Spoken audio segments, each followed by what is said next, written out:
మనల్ని మనం తప్ప మరెవరూ రక్షించలేరు.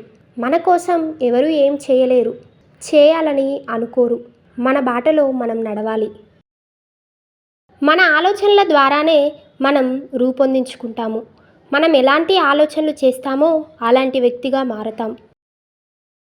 మనస్సు స్వచ్ఛంగా ఉన్నప్పుడు ఆనందం ఎప్పటికీ వదలని నీడలా అనుసరిస్తుంది. శాంతి అనేది మీ లోపలి నుండి వస్తుంది, బయట నుంచి కోరుకోవద్దు. మరణం, దుఃఖం నుండి ఎవరూ తప్పించుకోలేరు.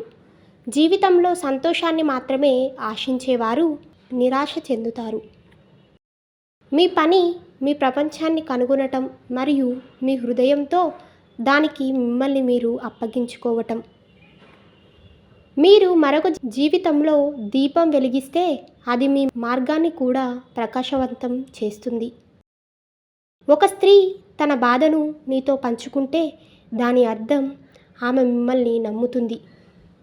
ఆమెకు మీరు ధైర్యాన్నివ్వండి. కరిగిపోవటం వలన కోవత్తి జీవితం తరిగిపోదు. ఒక్క కోవత్తి నుండి 1000 కోవత్తులను వెలిగించవచ్చు. మీ జ్ఞానాన్ని పంచుకోవటం వల్ల, మంచిని వ్యాప్తి చేయటం వల్ల మీ ఆత్మ ఎప్పుడూ వెలుగుతూనే ఉంటుంది. మీ పని మరియు మాటలు ఇతరులకు ప్రయోజకరంగా ఉంటే ఆనందం వస్తుంది. ప్రతి ఉదయం మనం మళ్ళీ పుడతాం. ఈరోజు మనం చేసేది చాలా ముఖ్యమైనది.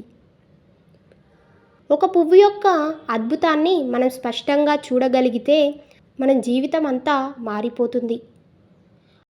అభిప్రాయాలు ఉన్న వ్యక్తులు ఒకరినొకరు ఇబ్బంది పెట్టుకుంటారు. ఆవేశపూరిత ఆలోచనలు లేని వారు ఖచ్చితంగా శాంతిని పొందుతారు.